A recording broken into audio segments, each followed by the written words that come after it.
한 가지 또 사례를 말씀드리면 제가 중소기업에서 만난 사람인데 홍모식이라고 지금 이제 대구에 가 있어요. 화성시에서 그 공단에서 이제 세미나를 할 때 제가 초대해서 가서 강의를 했는데 지금 굉장히 관심을 갖더라고요. 그래서 이제 개인적으로 알고 지냈는데 물어보니까 대기업에서 근무하다 이제 지금 다니는 회사에 경력직으로 입사해서 지금 25년째 근무하고 있는데 지금 5년째 임원을 하고 있다라고 얘기를 하더라고요. 3년 전에 이제 퇴사를 했어요. 54세 때. 그리고 이제 회사하고 싸움한 거지. 송사, 부당 해고다.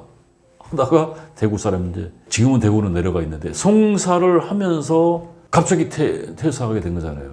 그러니까 건강이 안 좋아지더래요. 출근하던 게 출근을 안 하니까. 그래서 아침에 일어나서 갈 데가 없으니까 도서관을 갔답니다. 도서관을 가는데 그때 퇴사 당시에 54세니까 그러니까 대구 사람인데 뭐 돈이 뭐가 있겠어요. 용인에 아파트가 있고 대출로 해서 집은 이제 서울에 있고 그 돈이 이제 한창 들어갈 때인데 자녀 교육비하고 아파트 대출이자 생활비 등등등 6개월 다니다 보니까 생활비 압박이 오더라는 거예요. 그 6개월 동안 뭐 했겠어요? 제첩 이력서 호곤날 썼죠. 현실은 50대는 쓰레기라는 걸 그때 느꼈다는 거예요. 그래서 무엇을 해야지 무엇을 해야 하나 무엇에서 먹고 살 것인가 이렇게 그냥 생각하면 막막함밖에 없다는 거예요. 그래서 굉장히 좌절했대요. 누구보다 열심히 살았는데 직장에서 최선을 다하면서 열심히 했는데 중요한 건 미래가 대비가 되지 않았다는 거죠. 최선을 다했는데 회사밖에 몰랐던 사람인데 그래서 이 사람이 이제 그 얘기를 하더라고요. 대구 내려가기 전이었어요. 만나서 소주 한잔 하는데 회사를 위해서 나를 바쳤는데 굉장히 늦은 후회고 이제 실수라고 생각하는데 첫 번째가 나를 너무 소홀히 했던 것 같다. 가장 큰 문제는 누가 뭐래도 지내놓고 보니까 나를 소홀히 했다는 거. 이런 충격에 내가 갑자기 수직 낙하할 줄은 자기도 몰랐다는 거예요.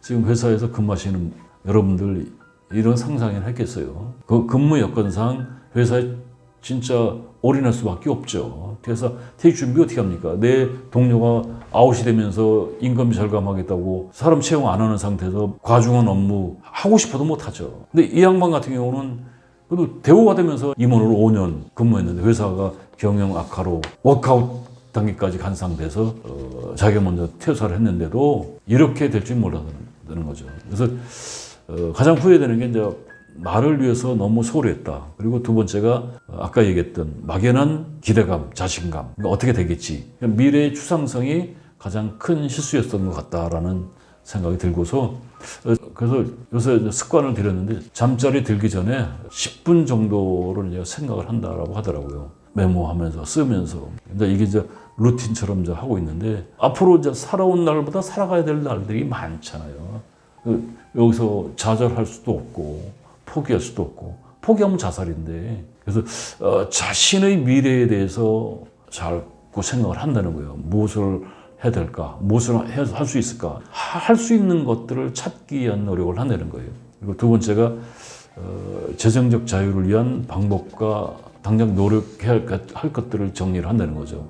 결국 자금에 대한 생각들을 그렇게 많이 안 하고 회사를 열심히 다니면 국민연금이 보장될 것이다. 생활비는 보장될 것이다. 근데 실상은 국민연금이 생활비가 안 된다는 거죠. 지금 30년 근무하면 한 150 정도? 그러면 얼마 전 통계에 적정 생활비가 369만 원이라고 하는데 그럼 250을 어디 가서 벌어? 200만 원 이상을. 그죠? 그래서 세 번째 근본적인 문제가 무엇인가라는 것, 실마리를 이제 내가 왜 이렇게 됐는가라는 것을 단서를 찾기 위한 노력을 하여튼 생각을 하면 여러 가지 방법들이 떠오르는데 그 메모를 한다고 하더라고요. 그래서 결론은 뭐냐면 준비되지 않는 퇴직은 너나 할 것 없이 내가 누군데라는 생각을 갖고 내가 이 정도의 사람인데 낙관해서 의기소침으로 넘어가서 초조와 불안으로 넘어가서 이제 분노, 내상을 입는 흐름이 뻔합니다. 그래서 결국은 그런 준비되지 않는 퇴직은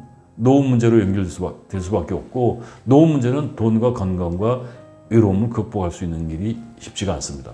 그래서 그거를 극복할 수 있는 일은 뭐냐면 일을 만드셔야 돼. 그래서 저도 제 목표가 앞으로 20년 더 일을 하겠다고 하는데 일이라는 것은 설렘이라는 거죠. 오늘 제가 여기 지금 여러분하고 대화를 하기 위해서 굉장히 많은 시간을 투자해서 준비를 했거든요. 일이죠, 일. 책을 서치하고 유튜브를 보고 신문을 스크랩하고 그리고 뭐 쓰고 저는 거짓말이 아니고 굉장히 설렜어요. 그리고 지금 몇 가지 전철 타고 오면서도 제가 여러분하고 같이 이야기할 것들을 막 다시 정리하고 왜냐하면 이게 나한테는 일이고 설레는 일이고 살아있다는 증거가 될 수 있다는 생각이 들더라고요. 그래서 어쨌거나 100세 시대 퇴직은 준비를 하지 않으면 등산밖에 다닐 수가 없습니다. 그래서 퇴직은 은퇴가 아니고 새로운 시작입니다. 그래서 앞으로 3, 40년을 사셔야 되는데 여러분 경력을 잘 디자인하시기 바랍니다.